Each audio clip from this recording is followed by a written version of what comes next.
Let the record show we are missing one commissioner, Mr. Cordnoy. First item on our order of business for today will be the order of business itself. Mr. Hadley, is there any changes to the order of business? Thank you, Mr. Chairman. I do have one addition, if Ms. Wenko wants to, and if you desire to have an update on the AT&T project. If you would like an update from the legal standpoint, they haven't made a formal application yet, but they are working toward that. So I thought maybe we'd add that at the end, Okay, if you'd like it. we'll put that under number 6. Probably under, we probably put it under the work session. Okay. Just under discussion. Okay. So number 2. Yep, number 2 under work session. Okay. Okay, any other changes to the Nope, that's it, sir. commissioners? Any questions on the order of business? If not, I'd look for a motion to approve. Second. We have a motion by Mr. Bush, second by Mr. Bullinger. Any further discussion? Hearing none, all those in favor say aye. Aye. Opposed, same sign. Motion carries. All right, item 2 on our order of business is approval of the minutes dated September 16, 2020. Have you had a chance to take a look at them? Is there any changes or corrections we need to make? Chairman, I would move to approve as presented. We have a motion by Mr. Bullinger. Second by Ms. Dukart. Any further discussion? Hearing none, all those in favor say aye. Aye. Opposed, same sign. Motion carries. All right, we'll move into our agenda action items. The first item on the agenda for the day is a preliminary final plat. This is to consider a preliminary final plat for the Wychanko subdivision, a 154.29 acre parcel of land in the northeast quarter, section 22, township 139 north, range 96 west of the 5th principal meridian, city of Dickinson, ETZ, Stark County, North Dakota. This is to create 2 lots, one of 5 acres and one of 149.29 acres. Mr. Hadley? Yes, thank you, Mr. Chairman. This is along 20th Street southeast, in the southeast portion of our ETZ, just south and east of Highway 22. As you said, 2 lots, pretty simple. It's creating a 5-acre tract in an agricultural zone for the owner to build a home. I believe the rest of the property is owned between him and the rest of his family, and his intent is to build a home here in the near future. There hasn't been any comments. There was one call to the planning department on this request, just asking what they were doing, if they were planning to do anything beyond that, and obviously not. The intent is to create a home site. Staff doesn't have any other there's not a lot of conditions of approval proposed. It is in an area in our long-range plan where they need to do some dedication of right-of-ways, and the applicant is aware of that, and at this time, staff would recommend approval based on that, and the applicant is here. Thank you, Mr. Hadley. Would the applicant like to come up and say anything or to add? Okay. All right. All right, commissioners, if you have a chance to look at this, any questions for Mr. Hadley or the applicant?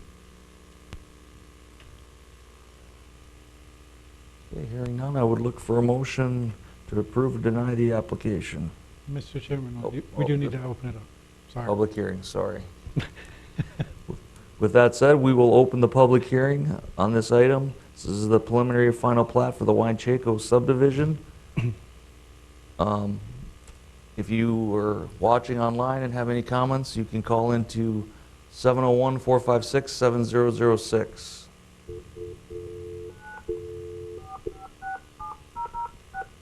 The conference is currently empty. You will hear silence or music on hold when connected. One more time, the public hearing on the Wychanko subdivision, or you can call in at 456-7006.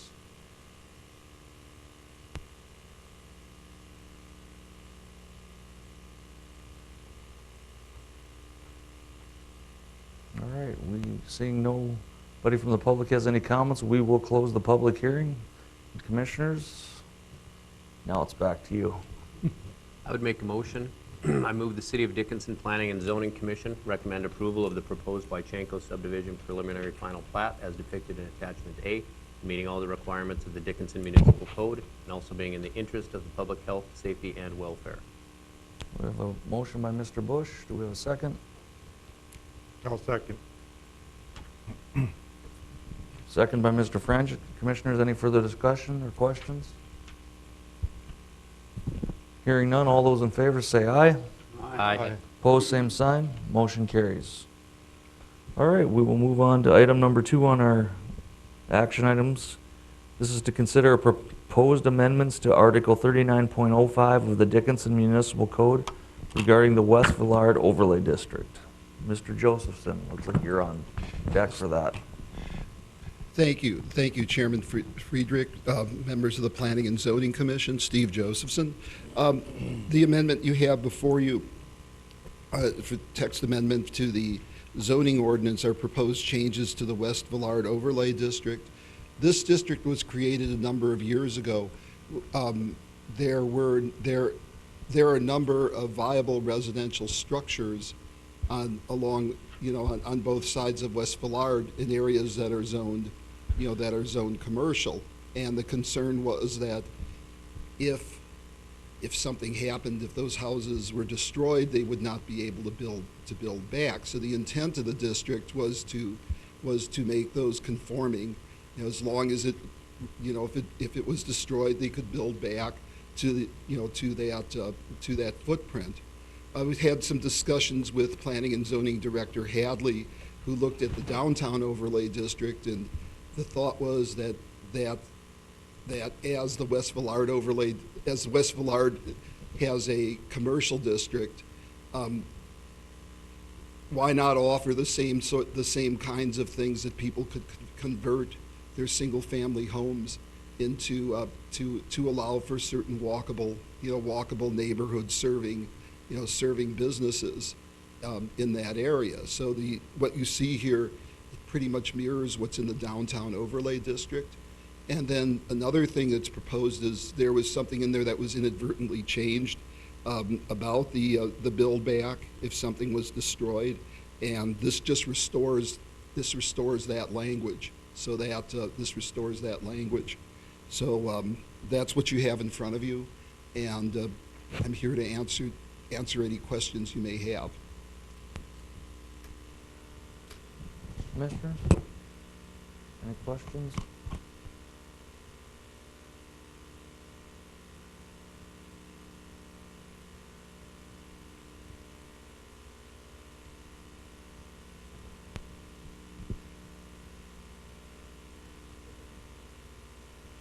Yeah. So what are the boundaries, Mr. Josephson? Oh, okay. The black line? Okay.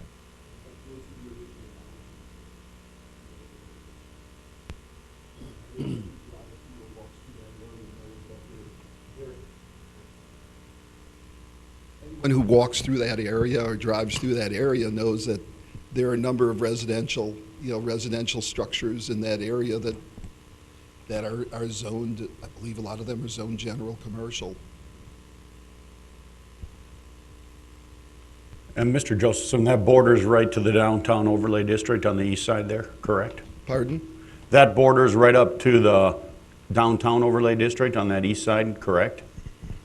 I mean, I see it ends at... Yes, I believe, yes.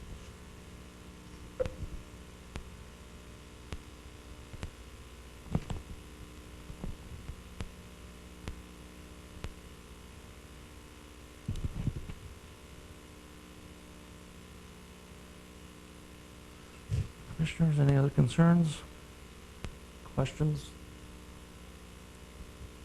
I think it's a good change. I think there's, it's around the university. There's some houses that might, coffee shop or, small business that could be converted at some point. So I don't think I have any issues with it.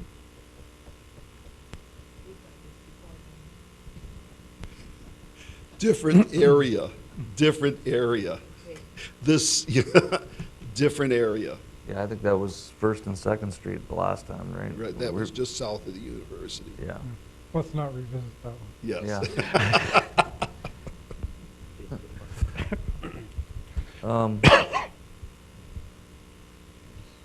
With an amendment, do we need to have a public hearing on It this? is, sir, yes. Okay, well, we will, once again, if there's no other questions by commissioners, we will open the public hearing on this proposed amendment to the Article 39.05 of the municipal code. If anybody in the public has any questions or concerns, they can come forward or they can call into 456-7006.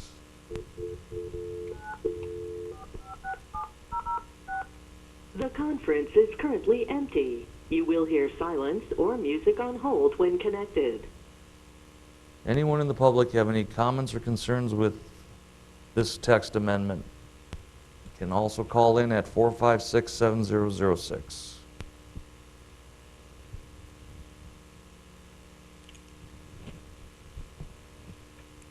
Seeing none or hearing none on the line, we will close the public hearing and turn it over to commissioners for questions or action on this item.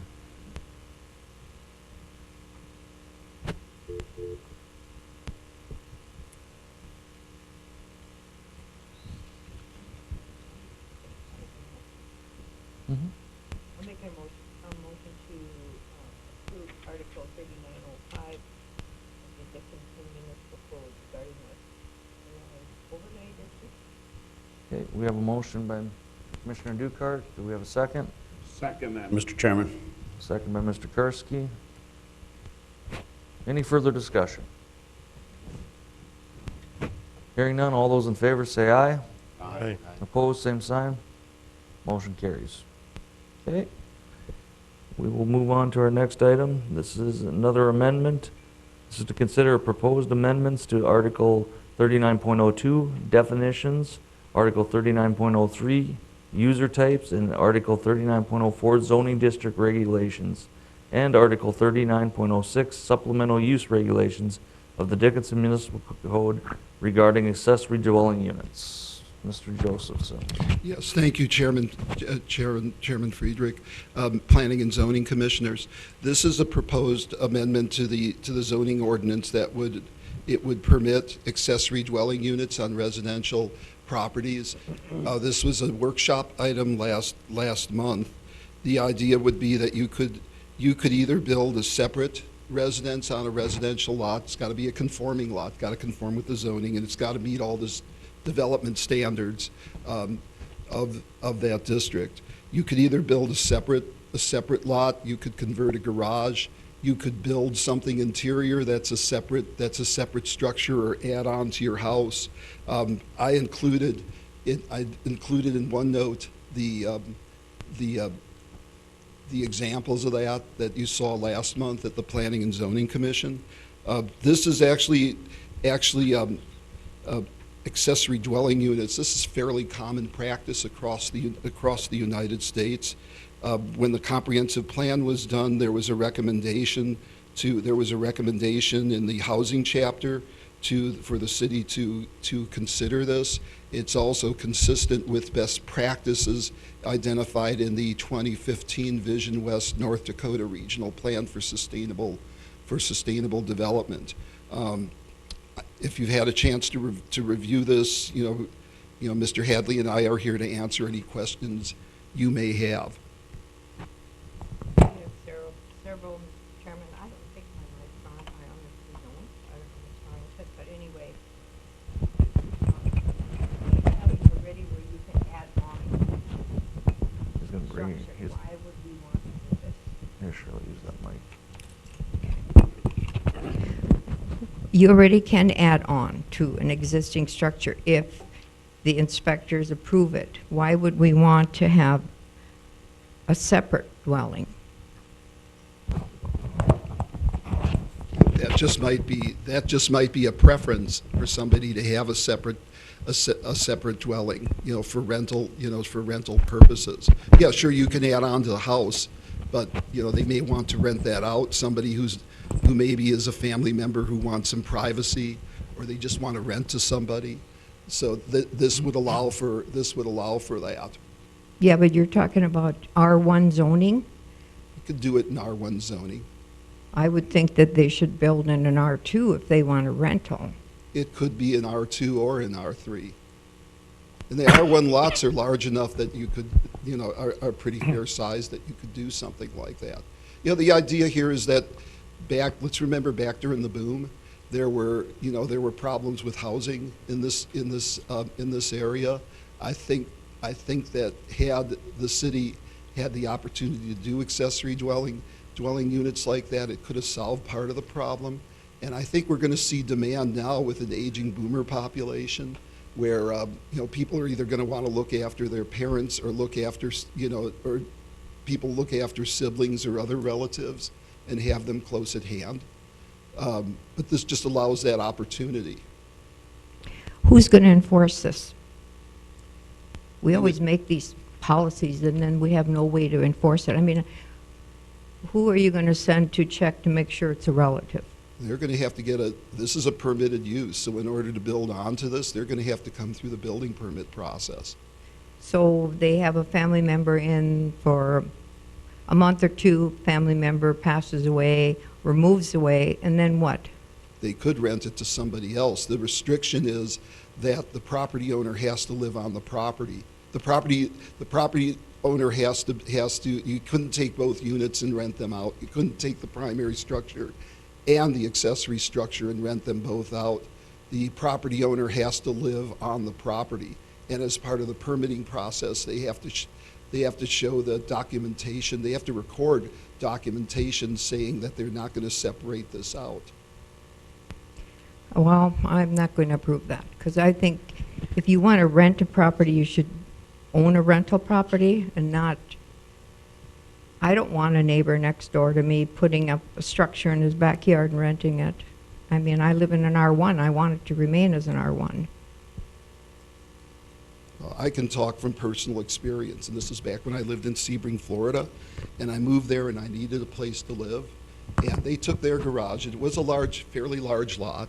They took their garage and they converted it into a small dwelling unit. It would have been, about 800, 900 square feet, and it was, it was fairly convenient.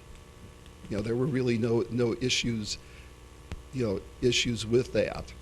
Oh, that's different. When it's attached, it's different than when you're talking about a detached structure. It can be either or, Mr. Burr. Well, detached, in my opinion, is just another way to rent a property out.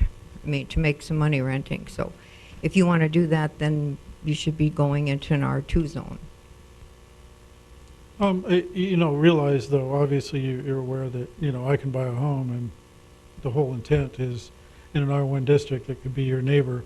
I can use that as a rental full-time, 365 days a year. Well, and here's what happened. During the boom, the R1 houses were being bought up. There were 6 people in a house. Nobody enforced that, and they were not related. Mm-hmm. So how are you going to enforce that these people have to be related? Well, they don't. Yeah, I'm not sure they don't right now. So Well, then in my opinion, it's just a rental. People are trying to do a rental on an R1 property. Are we seeing any? Well, if it's in one structure, yes, that's fine, but not 2 structures on one property.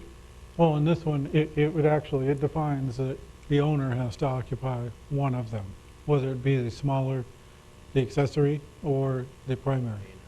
So it does distinguish the owner has to live there. So if we're neighbors, and I have a rental and there's an issue, I'm there for you to But it's Come still on. a rental.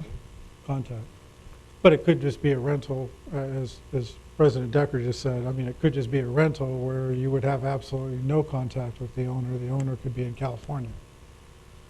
Okay, and why do you guys feel we need this? I mean, we have plenty of rental properties. We have plenty of homes for sale. It's pretty commonplace across the country, as Stephen said. It is something that we've had a lot of questions on. We've had a lot of inquiries on. We've had a lot of people that want to do it, and a lot being 5 in the last couple months. Prior to this discussion that we had last month in the workshop.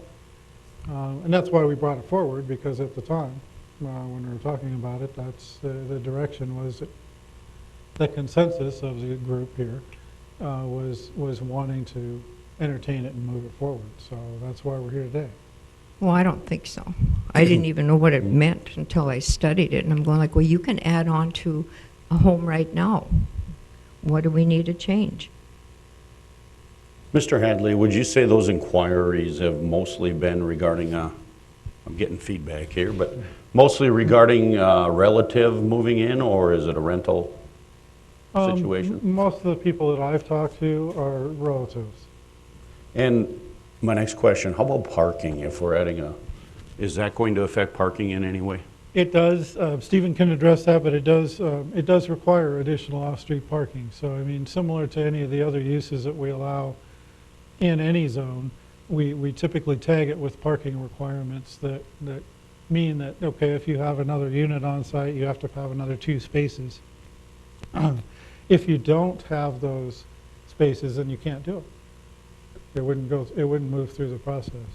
So it is part of that process. Obviously, we're considerate to that, and we know that's an issue all over town, basically, for people using on-street parking. Doesn't mean they can't use on-street parking, but they will have spaces on site provided for them. Is there any other city in the state that is allowing this? No, I already checked with Williston. Nobody in North Dakota is doing it. I'm sorry. Actually, I said no one in North Dakota is doing it. You can add on to a structure, you know, like if you want to add a bedroom or a bathroom or whatever. Mhm. You have to pass, of course, with the inspection department, but I'm not for this additional on the same property.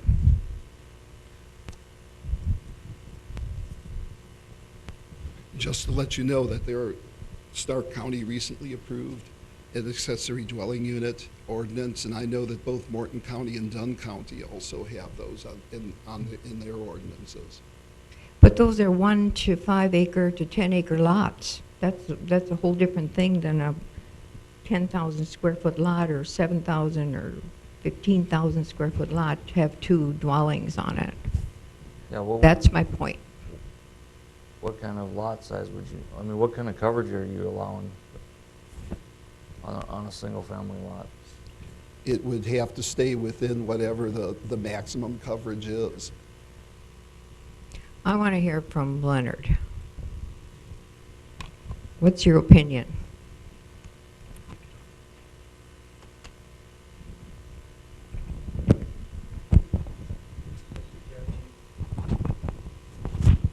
Good morning.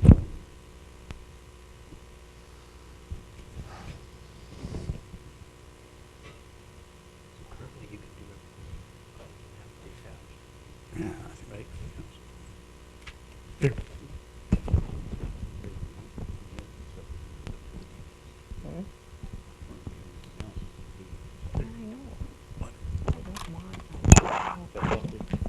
Mr. Chairman, Commissioners, based on conversations with city staff, not that long ago, we actually removed duplex from our R1 lots. So if you want to look at it that way, two dwellings on a R1 lot, I think it's been in the last 5 years that we actually took duplex off the R1 zoning district. I'm looking at it as a building standpoint. I don't think it's a bad idea, but I would concur with Shirley that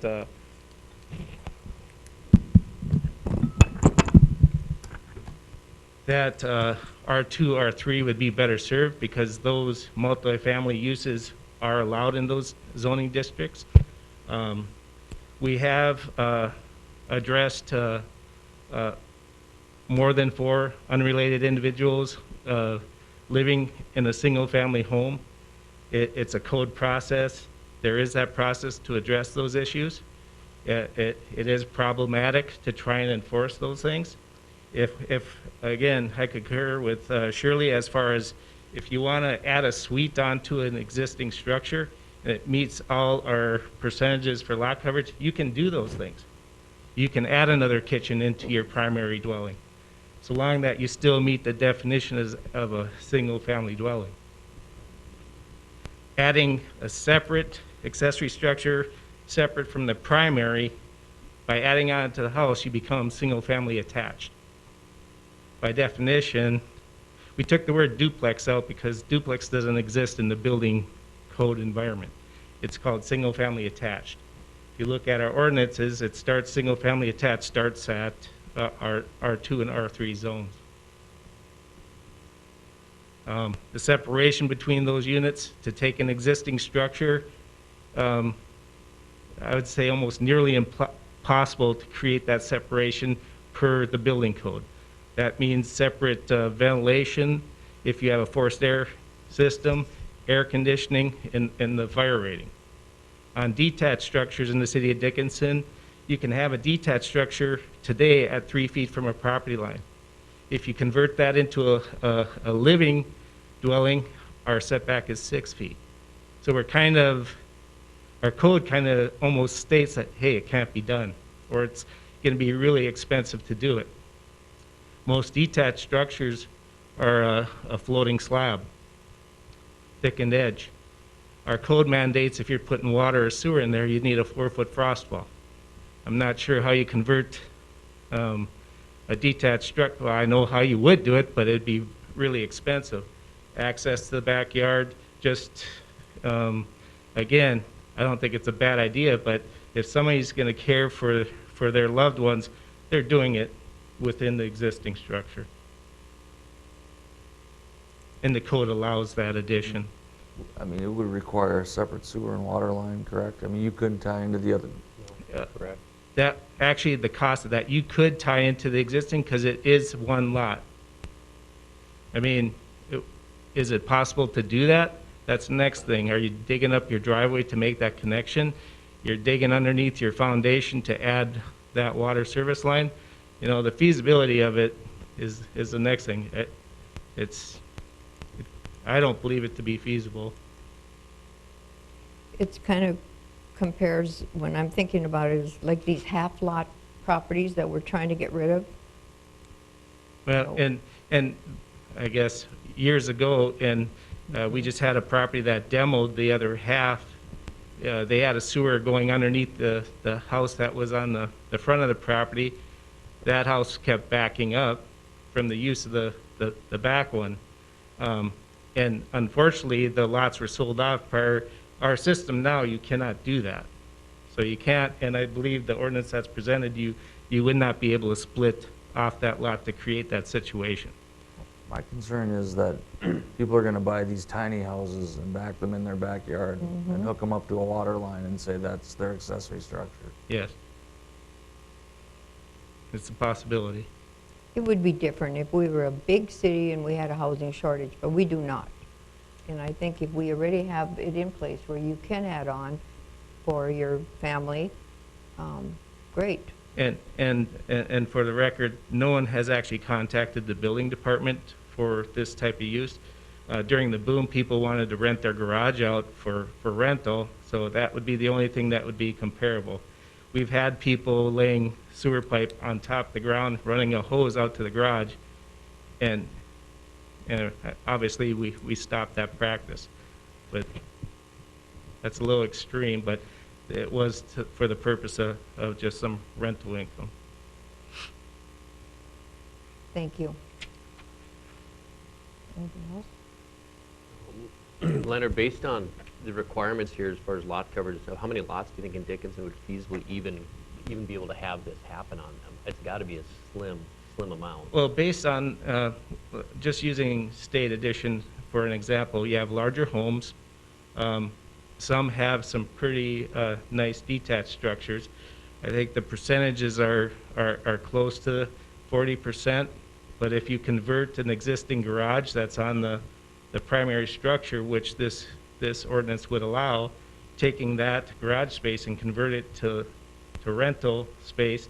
Now you just lost those parking spots, you're putting them out in front, and then you need additional space for that separate use. So we'd be eating up a lot of landscape area also. But to actually create that separation then, already we have 1 hour, but code would mandate it be 2 hour. To accomplish that on an existing structure, again, the feasibility of it, I just don't think it's there.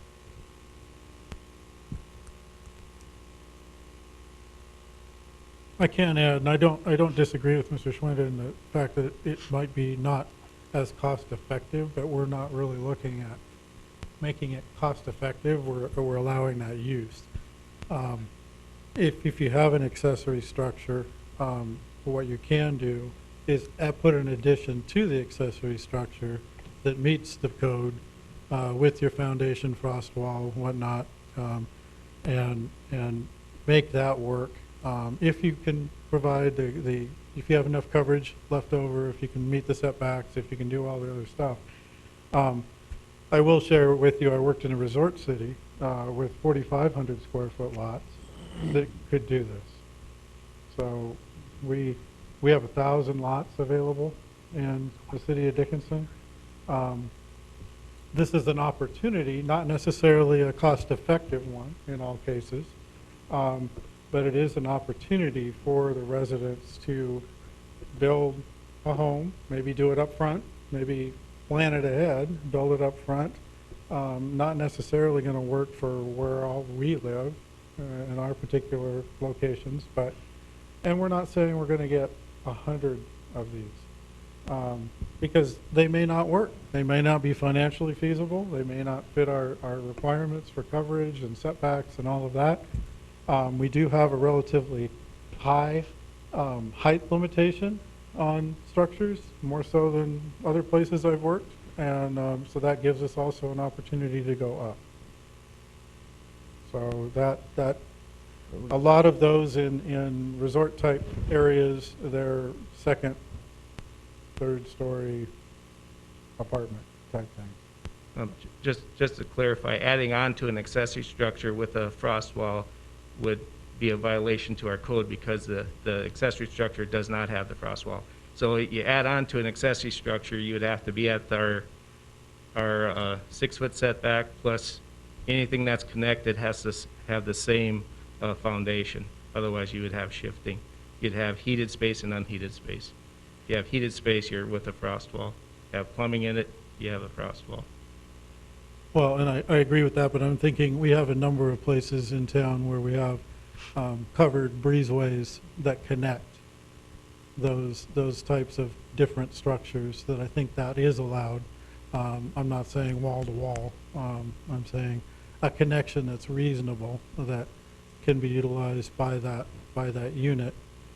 They can utilize or dual use that accessory structure by the primary use and by this use. So I think there's many opportunities out there to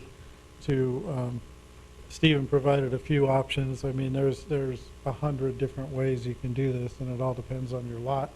Depends how much room you have, depends what you're building. It depends if you're building it new versus you're trying to retrofit. I mean, we can't assume that all of this is going to be a retrofit for something that was a 1988 house that necessarily may not ever work. It may not work on that lot.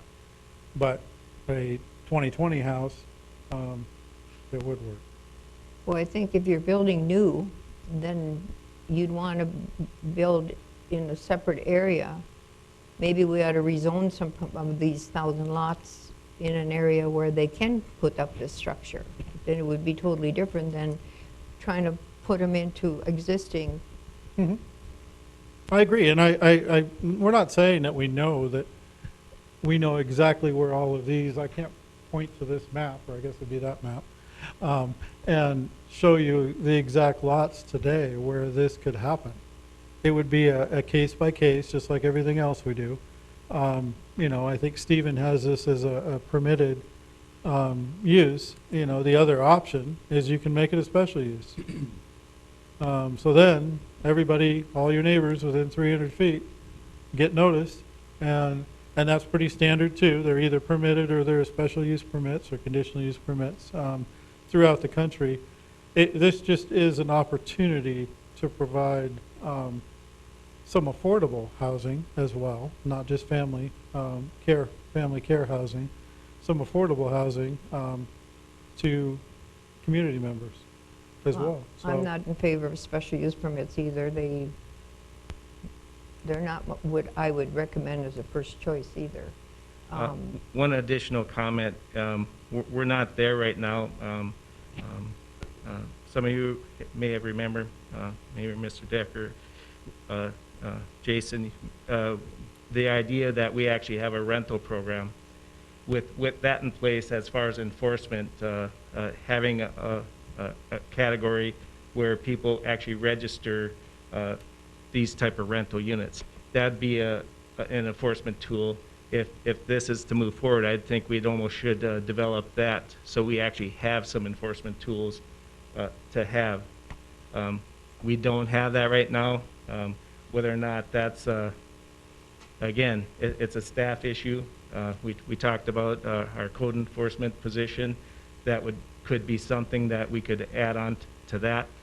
But I still would think if we're actually going to move forward with this and keeping a log of all rental units in the city of Dickinson to better enforce our codes, but I still believe that R2, R3 is better suited for this. Again, on a personal, I live in the R1 neighborhood. I have rental properties on both sides. They comply with the code, up to 4 unrelated individuals living there, but at any point in time, those individuals change. So to actually add on top of that, I get the idea. I care for my father right now. If I lived in one structure, it'd be a lot easier. He lives in his house, I live in mine. But if I had the means, it would be convenient to do that, but I would still just do it in one structure. It wouldn't be in a separate, especially on an R1 zone lot. I go back to these tiny houses. Yeah. They back them on, wherever they're gonna park them. They have composting toilets, all they need is a water hookup, and they're pretty much self-contained. I mean, would that be allowed? I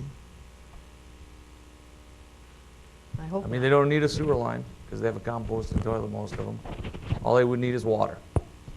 So we can run a hose to it and hook it up, and is that gonna be allowed? Well, again, based our property maintenance code mandates that you have X square foot for living space, bedroom, and kitchen, we would have to create an ordinance for the tiny houses. I mean, they're all the rage right now, but Well, not- they would have to meet whatever our city code says in terms of hooking up to utilities. Let me point something else out too. This isn't just R1 zoning that this is proposed to be in. So it's, there are other zoning districts, residential zoning districts that it's also proposed in. So the intent was not to make this exclusively in R1 lots. Let me just point that out.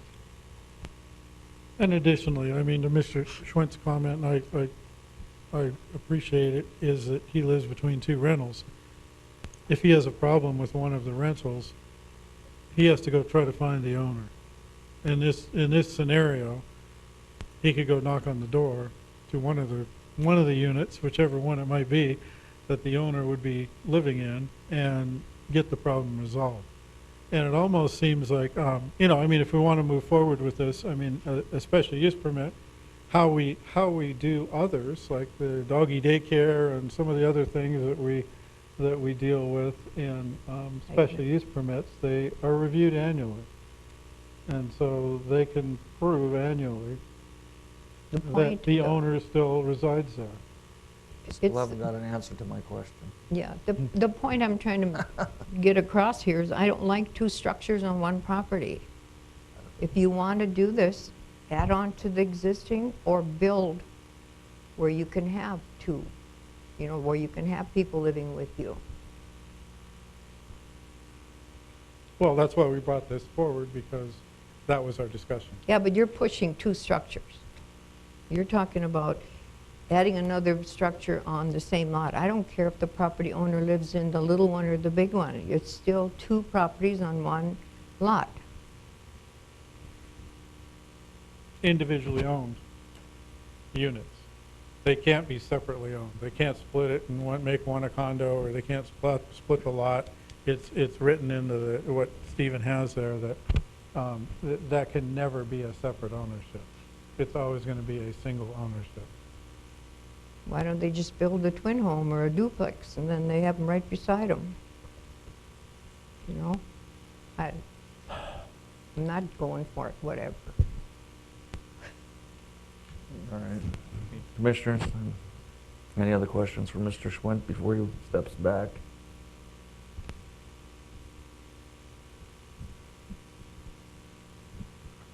Okay. Any other discussion on this before we open the public hearing?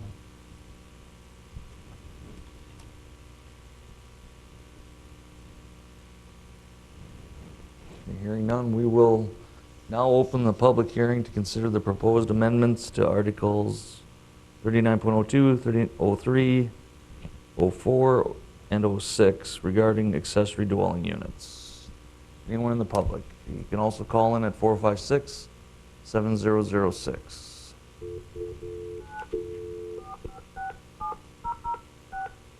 The conference is currently empty. You will hear silence or music on hold when connected. Anyone in the public have any comments regarding the accessory dwelling unit amendment?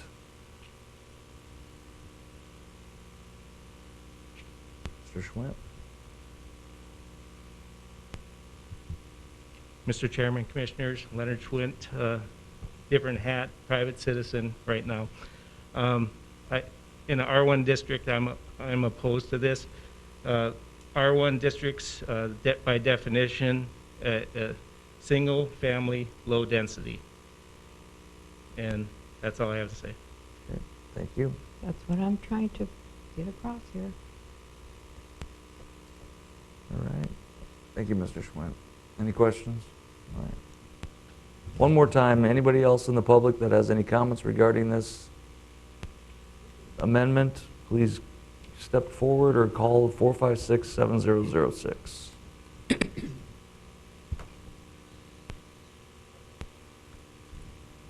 Mr. Dukart. Please state Chairman your and name. Commissioners, I'm Blaine Dukart. I'm also a resident of Dickinson, and I concur with what Mr. Schwint, another resident, informed or knows what the zoning is, and why can't this be specified as just R2 and R3? Why are we pushing for R1? So that's my concern. I would prefer it to be set up the way it is today, which is R1, low density, single family dwelling. Just a minute, Mr. Dukart. Question, you're the enforcement officer. How would you enforce this? Well, we'd have to set up different policy, but there's still going to be no way that this can be enforced. It'll be an enforcement nightmare. Yes, I understand what Mr. Josephson and Mr. Hadley are talking about here, but even setting it up with a special use permit or having it, you know, meet all our requirements, once that home's sold, how are we going to enforce that? I don't see it happening. You sell that to a different owner, it starts at ground zero. Well, and the special use permit goes away, but then there's the structure. Now what do you do with it? Exactly. And also bringing up the fact that you can modify an accessory dwelling or an accessory structure right now into a dwelling. It's impossible. There's no way that you're going to dig a 4-foot foundation under an existing garage so that you can attach another portion to it. I mean, can you do it? Well, I guess if you can get a backhoe or a heavy equipment into a 4-foot gate that's access to the backyard, be my guest. I don't see it happening. Thank you. Thank you. I'd just like to say it's still not really our concern if it's going to cost them a lot or anything else. That's not our concern. If they can do it, they can do it. So I don't think we have anything to say about how much it costs them or how they're going to go about it. But They have to meet code no matter what. I just, I wouldn't want somebody living in my neighbor's backyard in a Neither do separate I. house. That's a rental, coming and going. I mean, that's not why I bought a house in R1. That's exactly it. And then as a realtor, it's very, very hard to sell a property like that, If they want to add on, or next door. they want to add on for a cousin or their mother or their mother-in-law to their existing structure and let them, I don't have an issue with that, but to be able to build a separate structure in the backyard that they can rent to anyone, I'm not really in favor of that. So make a suggestion on how to change this, and then maybe we'll talk about it at the next meeting. Unless other commissioners have other comments, but I mean, this would work if we put it in an R2 only. But not in R1, I'm not going to approve it. So, Mr. Chairman, looking at the slides, or the slide, is the only one that's unacceptable the detached garage? The detached structure? The other 5 are all, The only one that can't currently happen today is the detached. so the other 5 are all acceptable, so you could have a rental under any of the other 5 scenarios, right? I don't believe so. Don't? Is that, Mr. Schwint?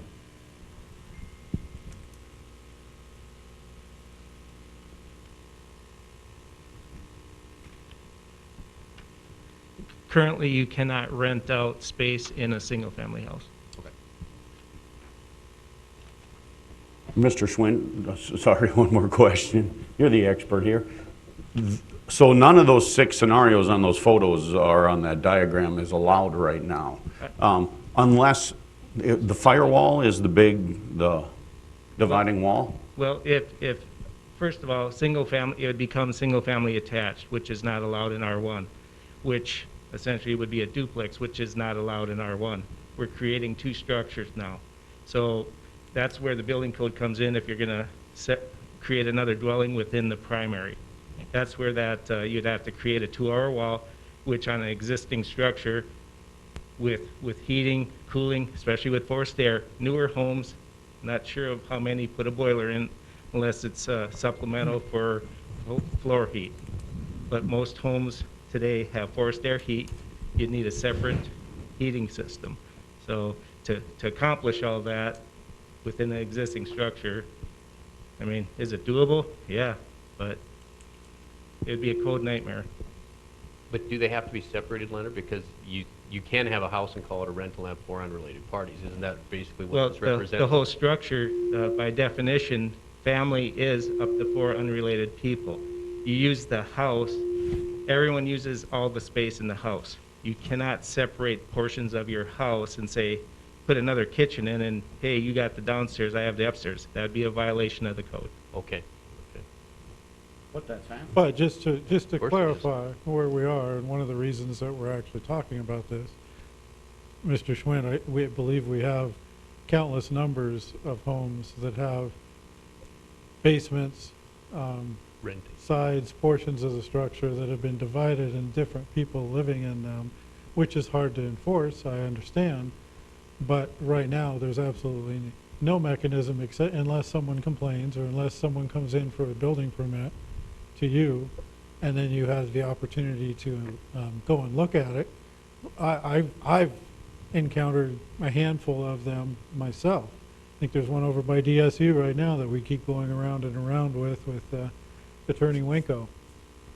We have an existing problem. I mean, part of what this discussion is to also legitimize, as Mr. Karski said, we really don't take into consideration if it costs someone $88,000 to do this versus 12, it really isn't part of what we're looking at. And it may not happen. You're right. But that's the answer. The answer, Mr. Schwinn is right. He's 100% right. If it costs too much, no one will do it. Well, That's the bottom line. And feasibility is part of the code cycle. Codes are adopted with that in mind. If we created codes that would make it impossible for people to build, so that the cost of building is actually a code item.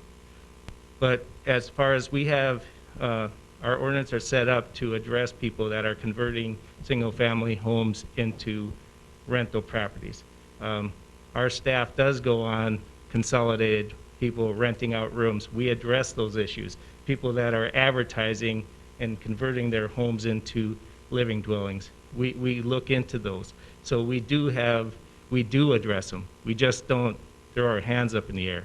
We do our best to address them. And some issues like what Ms. Winkle is working on, that one was an extreme issue because of the way the structure was set up in the past. People doing things without permits. Again, we have mechanisms to correct those. So again, R1, I don't have an issue with R2, R3. We allow multifamily on those zoning districts. R1 is set up for single family. Mr. Chairman, are these already acceptable under R2 and 3? Duplexes are acceptable. Okay. Single family attached are acceptable in R2, R3, so long they comply with all code issues, Okay. Property coverage, et cetera, setbacks, yes. But the two separate units are not allowed in Well, R2 right now? you could set it up as a duplex, As a duplex, but as a not, they couldn't duplex. be, correct. If you were a commercial and had apartment complexes, you could have one big lot with multiple buildings on it, which would be a R2 or R3. and you were talking about the expense, Leonard. I just read an article regarding Denver where they allow ADUs. The average price of their ADUs runs between $250,000 and $375,000. Just to give you an idea, like you said, to institute code or whatever that for something that really is not going to happen doesn't make sense either. Mr. Schwinn, can you clarify one thing? I'm probably going to sound really stupid here, but if you own a house and you can't rent out a room to somebody, you know, have a friend that wants to, you know, to help pay the mortgage if they're living there, is that not allowed? Well, if you meet the definition of family, technically, I suppose you could do that. What if they didn't? They're not non-related. But you can have up to 4 unrelated individuals in a house. So you can have that now. Who pays for rent? I mean, we, Okay. So basically, you could have that now, right next to you. Yeah. In our if somebody, what we look for is somebody's renting out a bedroom, that's the only room they get. They're given a hot plate. It's actually stated in the ad, use a hot plate in your space. Those are the issues that we address. As long as they have access to the whole house. All the facilities. Okay. Yeah.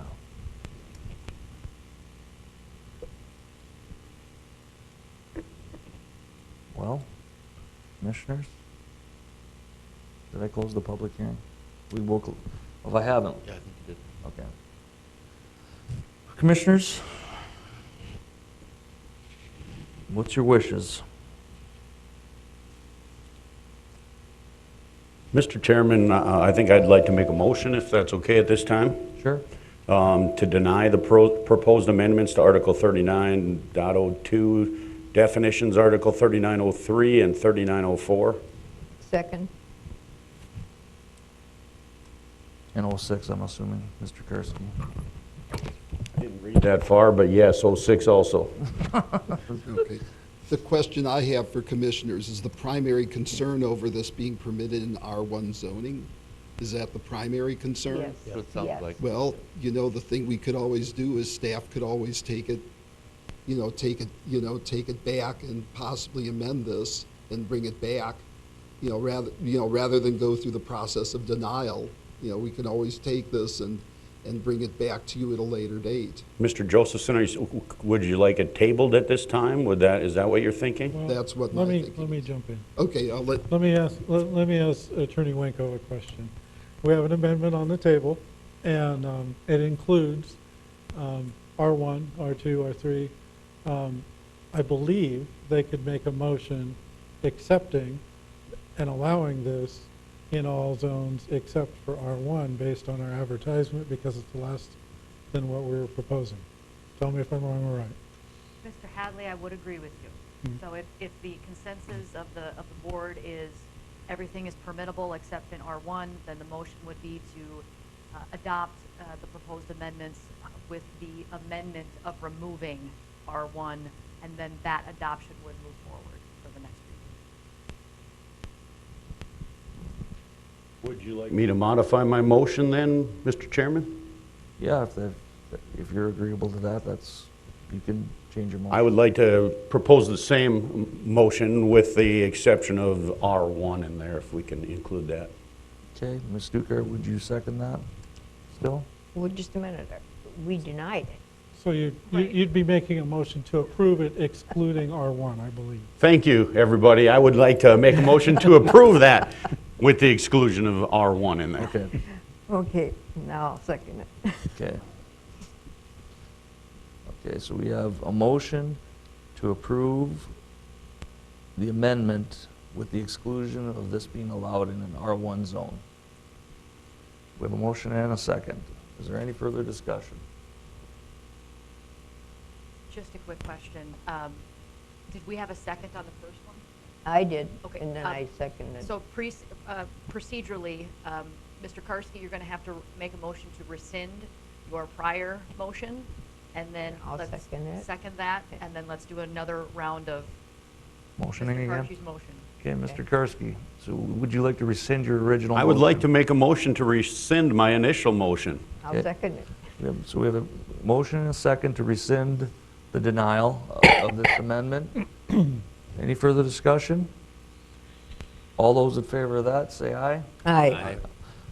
Opposed, same sign. Okay, that motion carries. And then, Mr. Karski, would you like to make a new motion? Yes, Mr. Chairman, I'd like to make a motion to approve the amendments to Article 3902, Article 3903, 04, and 06, the supplement, and with the exception of Zone R1. And Okay. I'll second that one. We have a second by Ms. Dukert. Commissioners, any further discussion on that? Okay, hearing none. All those in favor, say aye. Aye. Opposed, same sign. Motion carries. All right. Item 4 is to consider proposed amendments to Article 39.05, Special and Overlay Districts of the Dickinson Municipal Code regarding underground mining overlay district. An underground mining overlay district. Yes, thank you, Mr. Chairman, Commissioners. This is a proposal to create an underground mining overlay district. You can see on the back of this is a map that shows the area that would be in. This is a comprehensive plan. There was a comprehensive plan policy recommending this. The idea is within this area where there have been underground mines, it would put some restrictions on what kind of development you could do in that area, which is that if most of this is agricultural, if somebody was building in that area, they would have to confirm that they were building over, whether or not they were building over an underground mine, and if they were, it would limit the kind of structure they could put there to an agricultural structure. And the primary concern here is that you might build structures and, over an underground mine and have subsidence. The structure could collapse, especially if it's one that's either a dwelling unit or something that's used by, a place where people gather. So that would be it. It would also set some limit, some setbacks for construction of buildings from areas that were underground mines, and that's information that can be received from the state Public Service Commission. So that's the amendment that's before the proposed amendment that's before you.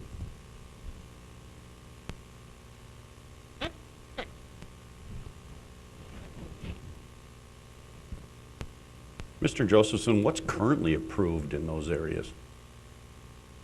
Primarily agricultural.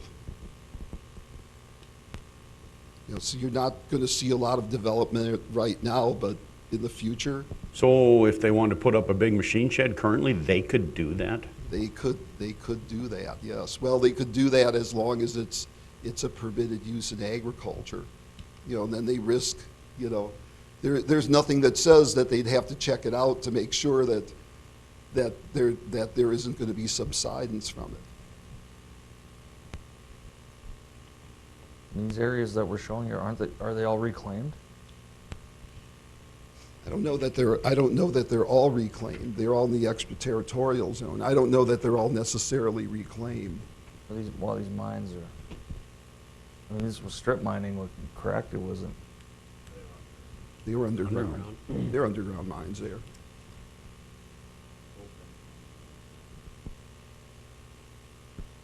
I don't believe they are all reclaimed. Well, if they were reclaimed, we wouldn't be having this discussion, would we? No.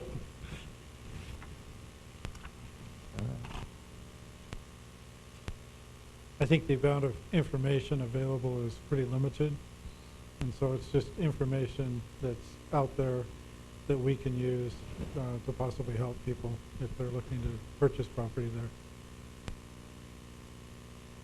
there. Okay. So is this more of a protection for us? No. And, So and if they and come in buyers, and- yes. And Okay. buyers, Yeah.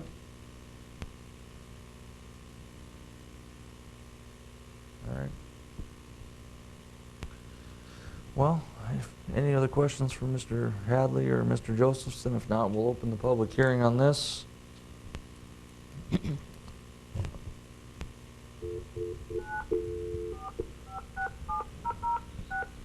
The conference is currently empty. You will hear silence or music on hold when connected. We will now open the public hearing regarding Article 39.05, regarding an underground mining overlay district. Anyone in the public that has any comments or concerns regarding this amendment, please step forward or call into 456-7006.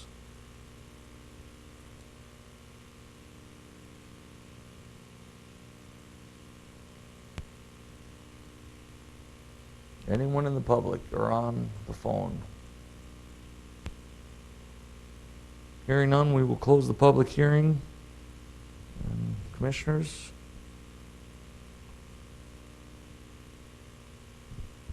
Mr. Chairman, make a motion to approve the amendments to Article 3905 regarding an underground mining overlay district. We have a motion. Do we have a second? I'll second. Okay. Motion by Mr. Mr. Bullinger, second by Mr. Franchek. Any further discussion?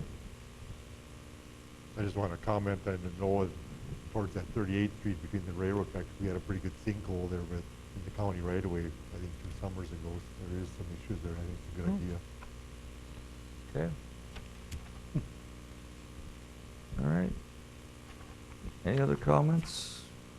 All right, hearing none. All those in favor of approving this amendment, say aye. Aye. Opposed, same sign. Motion carries. Item 5 on our agenda is to consider proposed amendments to Article 39.04, zoning district regulations of the Dickinson Municipal Code regarding development standards for public zoning district. Mr. Josephson, that looks like you again. Yes, thank you, Mr. Chairman and Commissioners. This is a proposed amendment to Article 39.04. We have a public zoning district.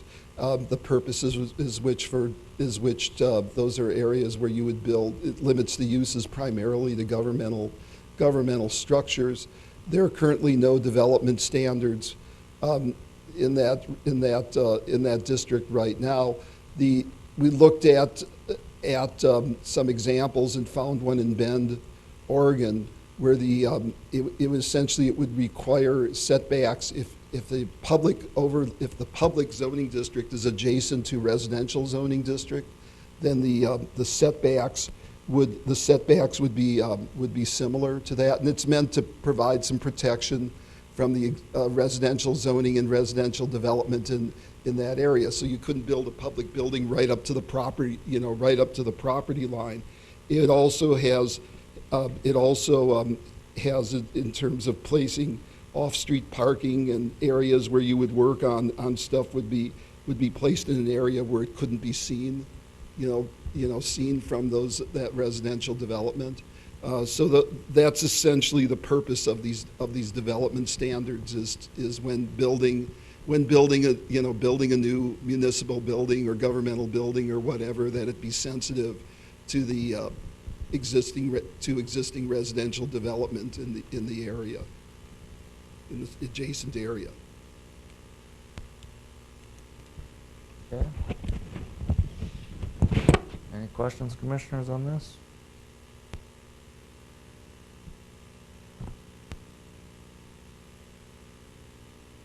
So let's, devil's advocate, we wanted to build a new city hall in state, out by Aurora somewhere. It would just make us set it back and hide the parking lot? Right. Yeah, that is if it's zoned public. Which it would be if we were gonna build a city hall or a fire station or.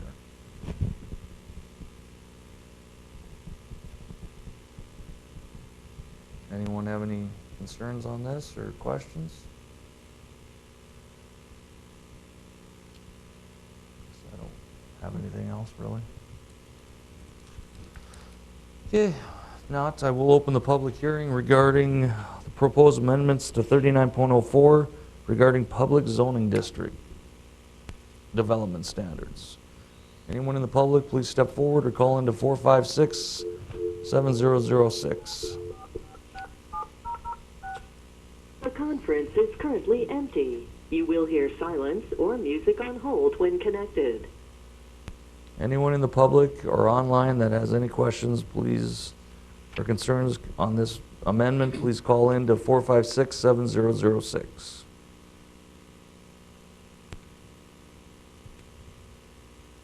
All right, seeing none, we will close the public hearing. Commissioners, what are your wishes? Mr. Chairman, I'd like to make a motion to approve the amendment to Article 3904 zoning district regulations of the Dickinson Municipal Code regarding development of standards for public zoning. Second. We have a motion by Mr. Karski, second by Ms. Dukart. Any further discussion? All those in favor say aye. Aye. Opposed, same sign. Motion carries. Okay, that ends our action items for the day. Next item would be, item 1 is political signage regarding section 39.10.30, general sign and street graphics regulations. Mr. Josephson's up. Yes, thank you, Mr. Chairman, Commissioners. At Planning and Zoning Director Hadley asked me to handle this. Apparently I was not at City Commission meeting, but apparently there was some discussion about, campaign signs and the time limits for when they could be put up and when they could be removed. I really wasn't privy to, I didn't hear it myself, but it sounded like some concerns that there was, that on both ends, the time period was either too long and at the end it was too short. It was too short to put them up and too short to remove them. What you have in front of you, I just did a quick and dirty survey of different communities, most in North Dakota, some in adjacent states, and just looking at what their ordinances were, where they either specifically addressed campaign signs or temporary signs, in terms of when they, when people could put them up and when, and how long they had to take them down. But again, I was not privy to the, I didn't have a chance to see the discussion that took place at City Commission. So I may ask Mr. Hadley to address some of this also, to see if there were other concerns that I had missed. Thank you, Stephen. I think really, Mr. Odeman, I think the discussion was that he couldn't attend this meeting because it would be a City Commission meeting, and he was going to share that information with Commissioner Friedrich and the President of the Commission. I think that's where it was going to go, beyond the timing that we had talked about at the meeting. So I don't know if that was conveyed. We really didn't spend a whole lot of time talking about details at that meeting, but if you know further discussion items or concerns, I asked Stephen to just do a quick little rundown on other places, what people do and what they don't do. I would suggest that we probably need to have something that we address it. Stephen and I were talking yesterday that maybe during the primaries, if someone is successful in the primaries, is there an opportunity that they leave that sign up for the general election? That's an option. I think most people are pretty courteous about removing their signs, but obviously we do have some that don't. And so, you know, I think that's why we have to have something in place, in my opinion, that gives them a time frame. Maybe it's a larger time frame to remove it. But, you know, we're kind of caught in the weather mode this time of year. We have the elections, and, you know, if you give them a month after that, it may be tough to pull those T-stakes out of the ground in December. So it really, it's kind of up to what our dialogue is here. If there's any other thoughts of restrictions that may or may not apply, kind of go from there. I guess Yeah, Mr. Oderman's, Yeah, and to add on to what Mr. Hadley said, I think one of the specific things we identified is you have primaries for, you know, yeah, you have the city elections in June, but you also have the primaries for county, you know, for county offices and state offices then. And, you know, if somebody qualifies, then under the current law, if you read it strictly, you would have to take your signs down and then wait till 30 days before the general election, to put them up when nothing is really, there isn't really any change, so if that person won the primary, so perhaps, that could be a hardship, is telling somebody you won the primary, you got to take these down, but then you can put them up 30 days beforehand, while the campaign period is actually longer than that. I think that was one of the discussions we had. I mean, our current code now is 30 days prior and has to be taken down 7 days after.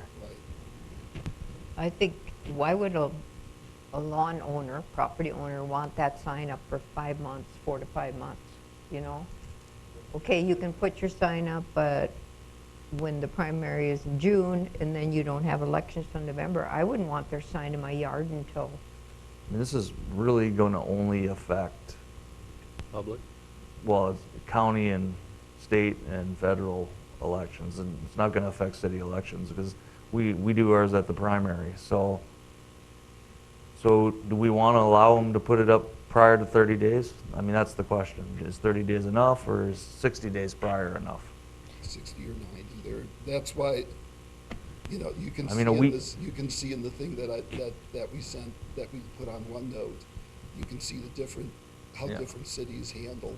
I mean, Mr. Chairman, just a comment, if I may. In doing some research of my own, and Mr. Josephson had included it in the packet in OneNote, the Century Code does provide that a sign placed on private property which displays a political message may not be restricted by a political subdivision, including a home rule city or county, unless the political subdivision demonstrates a burden to public safety.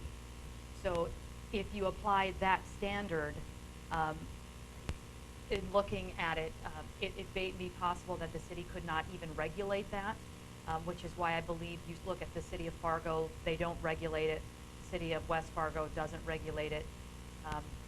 So if the city were to demonstrate or wanted to keep a restriction, we would have to include language within the code that makes it demonstratable that is in fact a burden. So does it affect visibility? Is it on a corner lot? So that puts it back on the homeowner to provide with the city with that burden requirement. But I would just caution the board in taking that into consideration, because there does appear to be a Century Code statute on point on this issue, which may solve the problem in its entirety. The other thing too, after being in many elections, is the thing is, voting is so early. Like right now, we're voting 2 weeks before in person. So before that, it was early voting by mail. So I guess. I guess I didn't have any concerns with us extending the time, but what Ms. Wango's saying, it doesn't sound like we can really do anything anyway. No. So, And then those big signs cost a lot of money that they structurally put in. I know Mr. Schwint deals with a lot of right-of-way issues and signs putting on corners, big signs that get put on corners that obstruct the view, but Mr. Chairman, Yes. I did watch the city commission. I was unable to attend, and the comments. So city time that's actually put in this, that is only on those issues. That's creating a hazard for the public. That's it.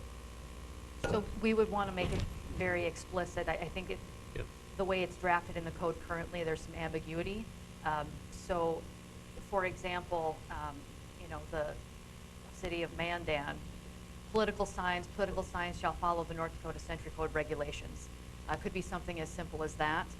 We still obviously have the temporary sign issue as it's designated, and then it's also designated as political signs as well. So I guess it would be my recommendation that you split the two. Yep. That it's temporary signs, and then there's a separate designation for political signs to be regulated pursuant to state law. So if it's one of those trailer signs that's advertising a political candidate, is that considered a political sign then? I would assume yes. And not a Would be. temporary sign? It's a temporary political sign. Okay.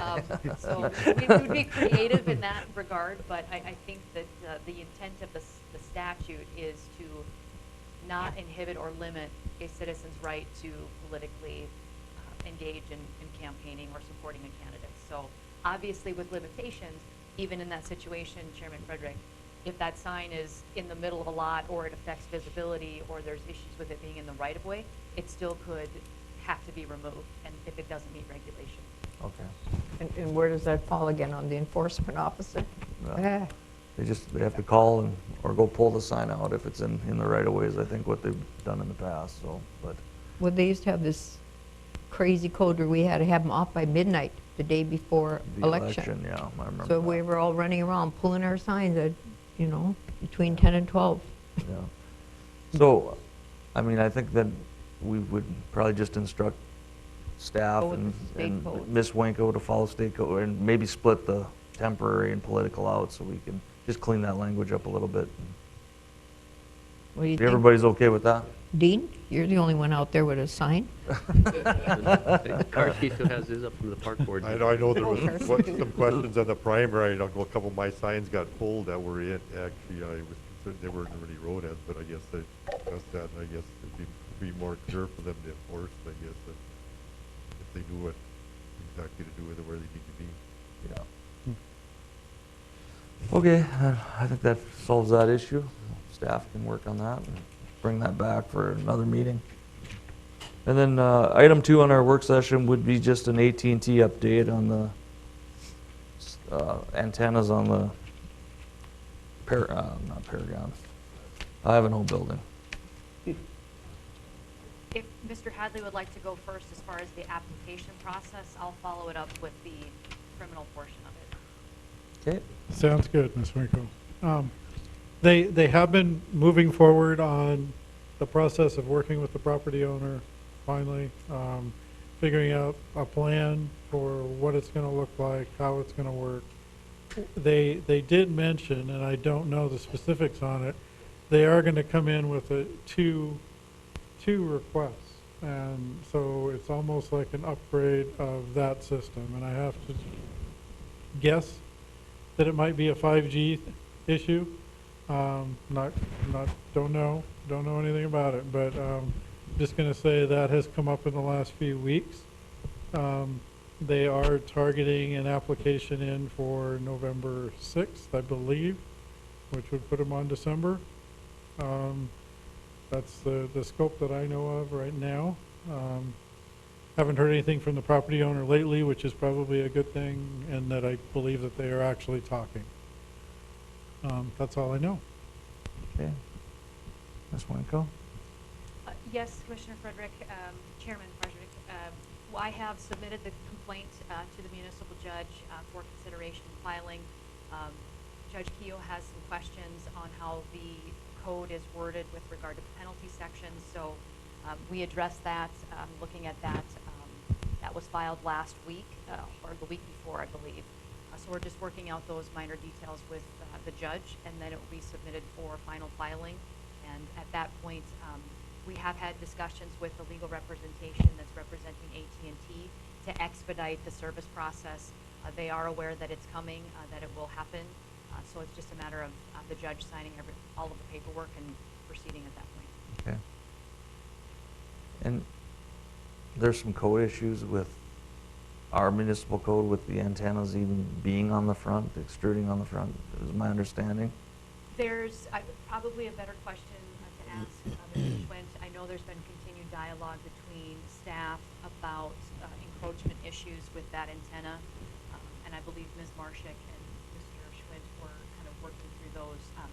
I will defer to them on the specifics because they're the experts on that, but I believe staff is still trying to work through some of those issues with that. Mr. Schwint, did you have any comments? Your end? Mr. Chairman, Commissioners, based on our current code, I have sent out the code review to actually Apex Engineering also to get some feedback from them also. Generally, the antenna should not be on the front of the building. So if they want to, the next process, based on what happens with Judge Keel, they would have to, I'd recommend that they'd have to ask for a variance in order to actually have them on the front of the building as part of the process. I think engineering, planning are working on an encroachment permit.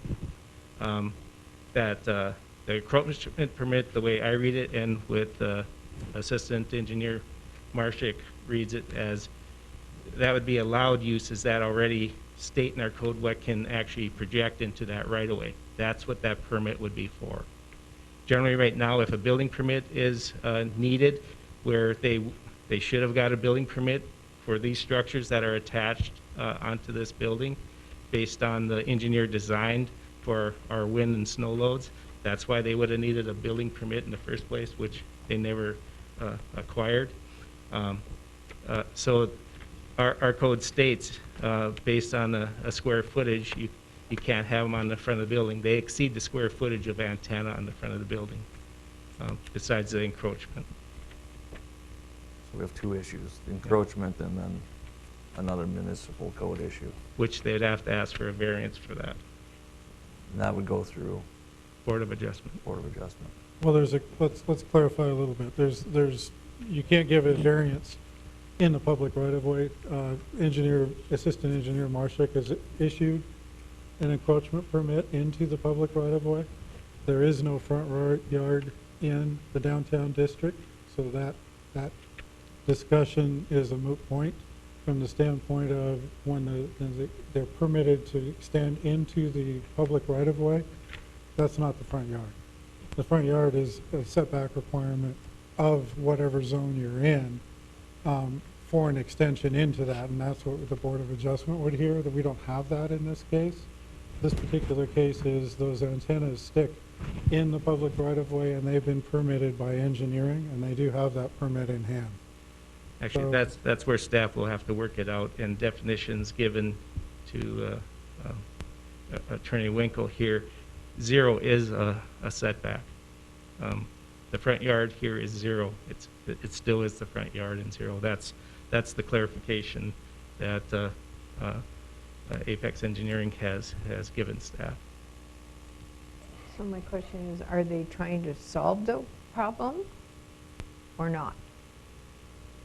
We're trying to solve the Yes, problem. Well, Yes, I think that from what I've seen, the representatives from AT&T have made strides based on compared to what we've seen in the past. So I think that they are doing a much better job of being in communication with Mr. Hadley and Ms. Marshak and Mr. Schwint to try to get this project up and running.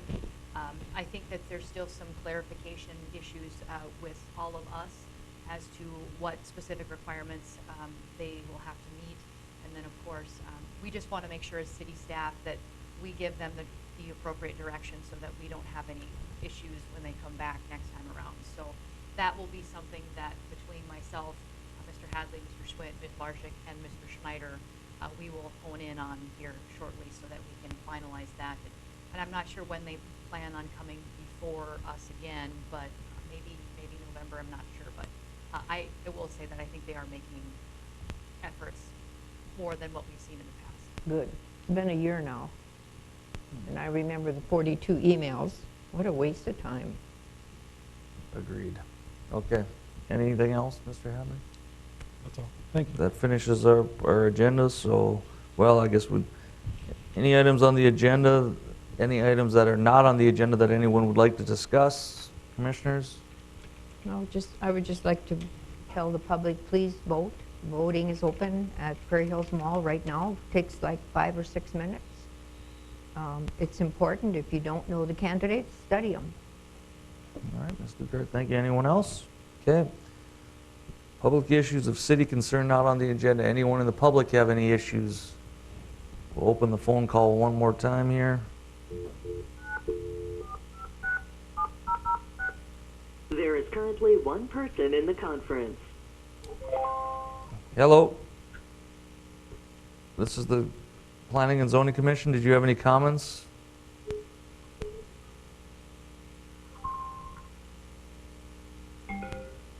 Hello? All right. Hearing none, we will close the public issues of city concern not on the agenda.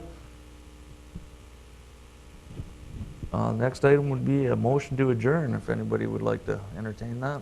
I'll make a motion to adjourn. Do we have a second? Sure. All right, we are adjourned. Thanks, everyone. Aye. Oh, all those in favor say aye. Aye. Sorry about that. There we go. Gets a free pen when you go vote.